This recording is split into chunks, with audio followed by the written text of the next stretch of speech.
Margaret. No one knows What? Why? Because you're awesome. Because Celsi was still with us at the end. Okay. Oh, she had to go. But she just threw it that at you, really.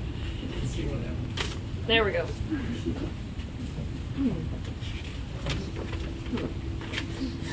To my esteemed opponents, to the militia of the light, and the intrepid adventurers, to whom I may ascribe many of its successes of late.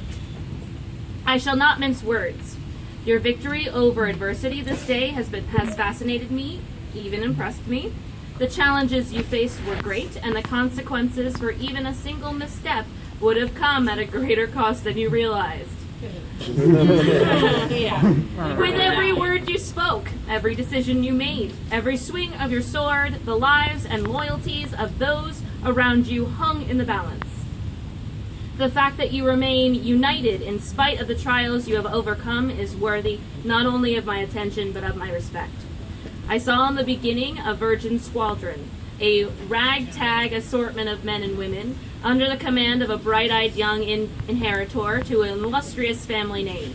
Left to their own devices, their old ways would have meant their undoing. Seeds of doubt,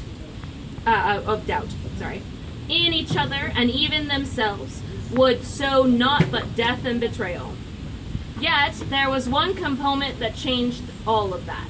The travelers that just so happened to encounter young Giles Stark and saved his life from my men would go on to touch the hearts of not only Giles, but every member of his budding force.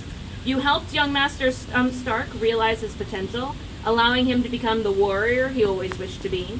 You gave Mistress Fairheight. Thank you. Fairheight a new purpose, and although it pains me that I could not give her the answer she sought, it pleases me to see that her walks her new path. So she walks her new path with pride and conviction. You have shown Mistress Winchester that there are those who believe in feelings over force, and that emotion can have just as powerful of an influence as might. You have proven to Captain Alleg. I get it. It took me a minute too. It's okay. I don't get it. You've proven to Captain Alleg I don't get it. that who's on first? You've proven to Captain Alleg that while force does indeed have its place, it need not preclude consideration for others. As your commander, the esteemed Delana Cooper, what can one say? Never in the annals.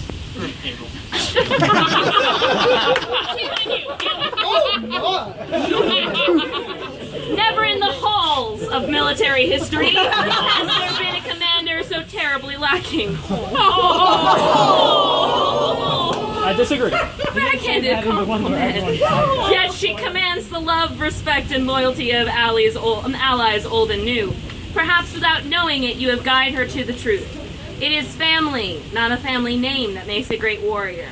It is not the strongest arm nor the fastest blade, but a pure and just spirit that achieves true strength. There are those among my subordinates that have forgotten, or perhaps never learned, that raw power and ruthless cunning alone cannot support or sustain when confronted with weapons of valor and hope.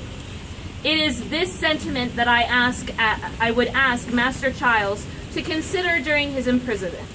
I shall expect civil treatment of him, especially of his doting sister.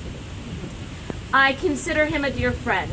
Perhaps this period of incarceration will be to his benefit. As for myself, I shall look forward to meeting you across the field of battle. Fare you well until the inevitable day, Commander Cooper, her companions, and especially to her extraordinary new allies. Kind regards, H. Consideration, asshole! Thank you.